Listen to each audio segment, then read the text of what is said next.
Good morning, students. Today we are going to study Shirley Towson's poem A Photograph. This poem is the second chapter from your textbook Hornbill. So now let us start. Here in this picture you are seeing Shirley Towson. She is Shirley Towson, the poetess. She was born on 20th May 1924 in England. England में 1924 में 20 मई को 1924 में पैदा हुई थी. She had a huge passion of writing. लिखने का बड़ा शौक था इनको. And was greatly influenced by her father. और लिखने के मामले में अपने पिता से बहुत ज़्यादा प्रभावित थी. वो was a writer. इनके पिता भी एक राइटर थे too. At the age of 94 she died in 2018. 2018 में जब उनकी उम्र 94 साल की थी, 94 साल की थी, तब उनका देहांत हो गया. She had been writing books on the social history of the countryside since 1974. 1974 से लगातार वो किताबें लिखती रहीं और उनकी किताबों का जो टॉपिक होता था वो सोशल हिस्ट्री होता था, यानी समाज के इतिहास को लिखा करती थी वो. She was a highly regarded poet. एक पोइट की हैसियत से उनका बड़ा सम्मान था, बड़ी इज्जत थी. And an innovative writer. और उनका सम्मान इसलिए भी था कि वो एक लेखिका थी, लेकिन इनोवेटिव थी. हर वक्त नई नई बातों को करना, नए तरीके से बोलना, उसको इनोवेटिव कहते हैं. तो हमेशा नए तरीके से लिखने और बोलने का इनकी आदत थी, जिसकी वजह से बहुत मशहूर थी. और किस चीज़ के बारे में इनोवेटिव थी? About Britain's walk. ब्रिटेन में जो वॉक्स हैं, जहाँ लोग टहलने वहलने जाते हैं, जैसे कि शी शोर हुआ, जैसे कि पहाड़ियों के ऊपर जो रास्ते जाते हैं, जो वादियाँ होती हैं, घाटियाँ जो होती हैं, ये सबको वॉक्स कहते हैं. इनके बारे में वहाँ किस तरह से समाजी ज़िंदगी इतिहास एक रंग पकड़ती है, इतिहास का रंग पकड़ती है. वो एंशियंट ट्रैक्स, आपको पता ही है कि ग्रेट ब्रिटेन एक बहुत ही एंशियंट मुल्क है. वहाँ के पहाड़ियों में ट्रैक होता है, पहाड़ियों पर जाने वाले रास्ते को कहते हैं. उन एंशियंट ट्रैक के बारे में, जहाँ पर लोग उन रास्तों से ब्रिटेन के पुरानी चीज़ों को देखने जाते हैं. और ट्रेडिशंस के बारे में लिखती हैं, मतलब रस्म रिवाज के बारे में लिखती हैं, सभ्यता कल्चर के बारे में लिखती हैं. तो इस तरह से इन चीज़ों के लिए शर्ली टॉवसन मशहूर है. I think it is very much clear. Now let us come to the next slide, that is called content. यहाँ आप देख रहे हैं कि सबसे पहले हम लोग stanza वाइज नोट पढ़ेंगे, उसके बाद पोएम का थीम आएगा, थीम ऑफ द पोएम. उसके बाद हम लोग थीम को एक्सप्लेन करेंगे, थीम को हम लोग एक्सप्लेनेशन करके बताएंगे, समरी ऑफ द पोएम. उसके बाद पोएम का समरी आएगा. फिर उस पोएम में, इस पोएम में क्या क्या फिगर ऑफ स्पीच वो यूज़ हुआ है, जिसको कि हम लोग पोएटिक डिवाइसेस भी कहते हैं, वो आपके सामने आएगा. अब चलिए हम लोग आते हैं stanza 1 में. सबसे पहले stanza वाइज नोट में stanza 1 में आते हैं हम लोग. थोड़ा सा इसको स्ट्रेच किया जाए ताकि चीज़ें समझ में आए. मैं लाइन बाय लाइन पढ़ता हूँ, इसको हिंदी में मैं आप लोगों को समझाने की कोशिश करता हूँ. The cardboard shows me how it was. मुझे दिखाता है वो कार्डबोर्ड. यहाँ कार्डबोर्ड के मतलब मैं बता दूँ, वो कार्डबोर्ड जिस पर आप एग्ज़ाम में कागज़ रख कर लिखते हैं ना, वो जो हार्ड जो बोर्ड होता है, उस पर तस्वीरें चिपकाई जाती हैं और लोग तस्वीरें चिपकाकर उसमें शीशा लगाकर फ्रेम बनाकर लोग घरों में रखते हैं. उसको ये कार्डबोर्ड कह रहा है. आई स्टिफ मॉडरेटली थिक पेपर, एक कड़ा और थोड़ा सा थिक पेपर है, उस पर फ़ोटो चिपका हुआ है. तो ये कार्डबोर्ड जो है वो फ्रेम है, फ़ोटो फ्रेम है.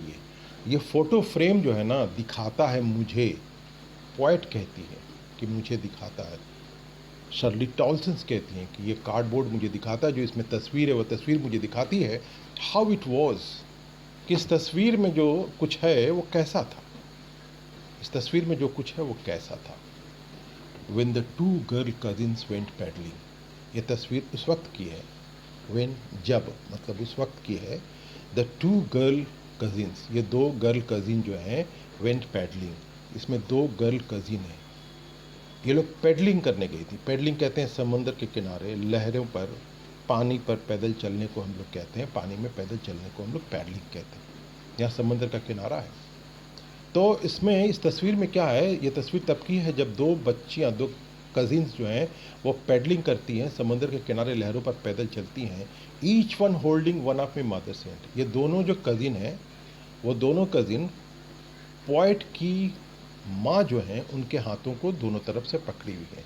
एक कजिन ने एक हाथ पकड़ रखा है, दूसरे कजिन ने दूसरा हाथ पकड़ रखा है। And she the big girl, और पोइटेस कहती हैं कि मेरी माँ जो है इन दोनों में बड़ी है, बिग गर्ल है। कितनी बड़ी है? सम 12 ईयर्स और सो। तस्वीर में अभी जो तस्वीर पोइटेस को कार्डबोर्ड में दिख रहा है, उसमें उसकी माँ 12 साल की लग रही है। तो माँ 12 साल की है, 12 साल की माँ से छोटी है कजिन्स दो जो उनके हाथों को पकड़ी हुई हैं। यानी तस्वीर में कुल 3 लोग हैं।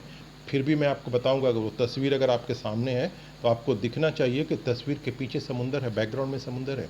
समुंदर से उठ के लहरें आ रही हैं और उन लहरों में नंगे पांव ये तीनों चल रही हैं। ठीक है। ऑल थ्री स्टूड स्टिल, ये तीनों ना तस्वीर में खामोश खड़ी है, और खामोश खड़ी हंसते हुए थ्रू देयर हेयर। और ये हंसी जो है ना, through their hair at the uncle with the camera, ये हंसी ना अंकल के कैमरे की तरफ देख के करी जा रही है। अंकल जो है कैमरा लिए होंगे, अंकल वहाँ पर वो तस्वीर में है नहीं, लेकिन अंकल कैमरा लिए थे और उनके एट मने तरफ होता, उनके कैमरा के तरफ देख के ये तीनों जो हैं वो मुस्कुरा उठी थी। और उनकी मुस्कुराहटों का जो दर्शन हो रहा था, दिख रहा था, वो उनके चेहरे पर जो उनके बाल थे बड़े बड़े, वो हवा की वजह से चेहरे पर चले आए थे। और उन चेहरों के बीच, उन बालों के बीच जो गैपिंग था, उस गैप से उनके चेहरे जो दिख रहे थे, उन्हीं में से उनके होंठ मुस्कुराते हुए दिख रहे थे। तस्वीर ऐसा कुछ था। ठीक है। आ स्वीट फेस, पोइटेस कहती हैं कि मेरी माँ का चेहरा बड़ा ही प्यारा था। माई मदर्स, मेरी माँ का, that was before I was born. और ये चेहरा अभी का नहीं है, ये चेहरा तो तब का है जब मैं पैदा भी नहीं हुई थी। एंड द सी, और ये समुंदर जो है, विच अपीयर्स टू हैव चेंजलेस। यहाँ पर थोड़ा सा हुमन सच्चाई है बस। दुनिया की जो नेचर है वो जूं का तूं रह जाता है। हम इंसान आते हैं चले जाते हैं, हमारा निशान मिट जाता है। ठीक इसी तरह से ये जो माँ पोइटिस की हैं और दो कजिन्स है, ये समुंदर के साहिल पर, समुंदर के किनारे जो रेत है, उस रेत पर अपने पाँव के निशान छोड़ते हैं, लेकिन लहरें आती हैं, उस पाँव के निशान को धो के निकल जाती हैं। इस तरह से समुंदर के किनारे माँ और माँ के कजिन्स के जो पाँव के निशान हैं वो परमानेंट नहीं हैं, वो बस क्षण घड़ी के लिए पड़े और लहरों ने उन्हें धो के ख़त्म कर दिया। तो वहाँ बदल गया सब कुछ, लेकिन विच अपीयर्स टू हैव चेंजलेस, समुंदर ऐसा लगता है कि बदला ही नहीं है। तस्वीर जब खींची गई थी तो माँ 12 साल की थी। तस्वीर जब पोइटिस के हाथ में लगती है तो 20-30 साल का समय निकल गया होता है। इस पूरे समय में समुंदर में तब्दीलियाँ जो थीं, बदलाव जो थीं, वो ना के बराबर हुई थीं। लेकिन इसी समुंदर ने, जिसमें कोई बदलाव, कम से कम बदलाव आया था, इसने धो डाला था। देयर फीट, यहाँ से पढ़िए, देयर फीट, उनके पाँव को जो निशान थे वो ट्रांजिएंट थे। ट्रांजिएंट फीट मतलब पाँव के निशान जो थे ट्रांजिएंट थे। ट्रांजिएंट का मतलब टेम्पोररी होता है। तो इंसान के पाँव के निशान चाहे धरती पर पड़ते हों या समुंदर के किनारे साहिल पर पड़ते हों, वो निशान हमेशा ट्रांजिएंट ही होते हैं। और ये जो है, ये एक टेरेबल सच्चाई है, ये एक भयानक सच्चाई है। हम अभी हैं, कल नहीं होते हैं, लेकिन हमारे पीछे प्रकृति रहती है। इस तरह से पोइट ने यहाँ पर प्रकृति और इंसान के बीच में एक कंपैरिजन किया हुआ है कि प्रकृति परमानेंट है, इंसान ट्रांजिएंट है। उसके द्वारा छोड़ी गई सारी निशानियाँ गुजर जाती हैं। मौसम, प्रकृति उन निशानियों को धो डालती है, पोंछ डालती है, लेकिन प्रकृति खुद रह जाती है, उसमें बदलाव बहुत कम आता है। Now let us come to the second stanza. Let us come to the second stanza. This is stanza second. Okay. यहाँ देखिए, बातें बहुत कुछ लिखी गई हुई हैं नीचे में नोट के तौर पर, फिर भी मैं पढ़ता हूँ। Some 20-30 years later, देखिए तस्वीर जब हाथ में आती है ना, तो 20-30 साल का वक्फा निकल गया रहता है, 20-30 साल का समय निकल गया रहता है। लेकिन यहाँ पर जो हमारी पोइटेस है वो थोड़ा भावुक हो जाती है और कहती है कि she would laugh at the snapshot. अगर अभी मेरी माँ जिंदा होती जिस कार्डबोर्ड पर तस्वीर है वो तस्वीर अभी किसके हाथ में है? पोइटिस के हाथ में है। तस्वीर में माँ की उम्र 12 साल की है और 20-30 साल के बाद उस तस्वीर को देखा जा रहा है। तो पोइटिस कहती है कि she would laugh at this. मेरी माँ जिंदा होती ना तो स्नैपशॉट का मतलब होता है वो कैमरे के जरिए खींचे गए फ़ोटो के स्नैपशॉट कहते हैं। तो अगर मेरी माँ जिंदा होती तो इस मेरे जो अंकल ने फ़ोटो खींचा था वो जो आज मेरे पास है उसको देख के हंसती और क्या कहती, सी बेटी एंड डॉली। हमसे कहती देखो बेटी ये इसका नाम बेटी है, एक कज़िन का नाम बेटी है और दूसरे कज़िन का नाम डॉली है। सी उठ से वो ये भी कहती and look how they dressed us for the beach. कहती देखो कि हाउ दे ड्रेस्ड अस, के घर वालों ने कैसे हम लोगों को कपड़ा पहना दिया था। जैसे कि तस्वीरें में जो कपड़े थे वो रेगुलर कपड़े नहीं थे, रोज़ पहनने वाले कपड़े नहीं थे, बल्कि वो कपड़े थे जो कि लोग समुंदर के किनारे जब जाते हैं तो पहनते हैं। स्विम सूट वगैरह उन लोगों ने पहन के रखा हुआ था। तो दिखा के कहती मेरी माँ कि देखो किस तरह से हमें ड्रेसअप किया गया था बीच पर जाने के लिए, समुंदर के किनारे जाने के लिए। The C holiday was her past. फिर पोइटिस भावुक हो जाती है और भावुक होकर इमोशनल होकर कहती है कि देखो समुंदर की छुट्टी जो है, समुंदर पर जाने वाली जो छुट्टी थी वॉज हर पास्ट। कहती है कि वो छुट्टी मेरी माँ के लिए पास्ट है, मेरी माँ के लिए पास्ट है, माँ नहीं है, वो छुट्टियाँ भी नहीं हैं, वो गुजर गई हैं। माइन इज़ अ लाफ्टर, और मेरे लिए तो मेरी माँ की हंसी गुजर गई। यानी माँ नहीं है, होती तो उसको हंसता हुआ देखते। तो समुंदर की छुट्टी मनाने के लिए माँ अब जिंदा नहीं है, लिहाजा समुंदर के तरफ जाने वाली छुट्टी का जो बात है, छुट्टी की जो बात है वो माँ के लिए पास्ट है। और इस तस्वीर में हंसती हुई जो मेरी माँ है वो जिंदा नहीं है, इसलिए ये हंसी मेरे लिए पास्ट है। और ये दोनों जो है ना राई, WRY राई पढ़ते हैं इसको। राई जो एडजेक्टिव है मैंने लिखा हुआ है, ह्यूमरसली, सरकास्टिक और मॉकिंग। मजाक उड़ाना, व्यंग करना, तंज कसना, ये दोनों जो है ना हमारे जीवन को तंज कसती हैं कि कब किसके लिए क्या पास्ट हो जाता है, कब किसके लिए क्या पास्ट हो जाता है। आज हमारे साथ जो है कल हमारे साथ नहीं होते हैं, वो हमारे लिए पास्ट हो जाते हैं। ये सच्चाई जो है ये बिल्कुल सरकास्टिक, इसका कोई जवाब नहीं है। एक व्यंग है ज़िंदगी के ऊपर कि हम ज़िंदगी में सोचते हैं कि बस कभी मरना ही नहीं है, कभी कुछ बदलना ही नहीं है, लेकिन सब कुछ मर भी जाते हैं, बदल भी जाता है। तो ये सच्चाई जो है ना राय है, ये एक सच्चाई जो है एक व्यंग है ज़िंदगी के ऊपर, with the laboured ease of loss. ये तो समझना है आपको, लेबर्ड ईज ऑफ लॉस। देखिए आखिरी में हमने लिखा हुआ है लेबर्ड ईज ऑफ लॉस, 4 नंबर पॉइंट में आप पढ़ें, ये ऑक्सीमोरन है।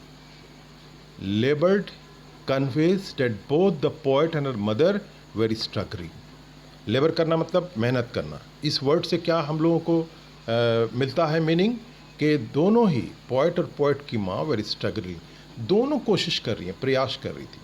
Trying to cope with their loss, दोनों अपने अपने लॉस को, अपने अपने जो चीज़ खोया गया था उसको पाने का, कोप करना मतलब उस पर काबू पाने की कोशिश कर रही थी।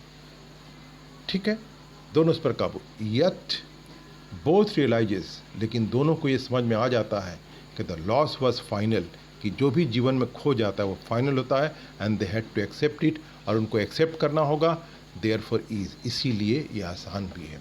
तो देखिए हमारी माँ होती तो माँ के लिए छुट्टियाँ जो होती वो गुजरी हुई चीज़ हो जाती, वो गुजरी हुई चीज़ तो वापस होके नहीं आती, तो लॉस था, माँ के लिए लॉस था। लेकिन ऐसे लॉस होते रहते हैं। ठीक है, मेरे पोइटिस की माँ थी, माँ होती तो माँ फिर हंसती, उसकी हंसी उसके लिए ज़िंदा ताज़ा हंसी होती। माँ की हंसी तस्वीर में है, वो हंसी लॉस है पोइट के लिए। ये लॉस हमारे जीवन में किसी न किसी की तरह से आते जाते रहते हैं, और ये भुलाने की हम लोग बड़ी कोशिश करते हैं, लेकिन ये कोशिश भी जो है ना इतनी आसानी से हो जाती है कि ये हम लोग फिर याद भी नहीं रखते, ये फिर हम लोग याद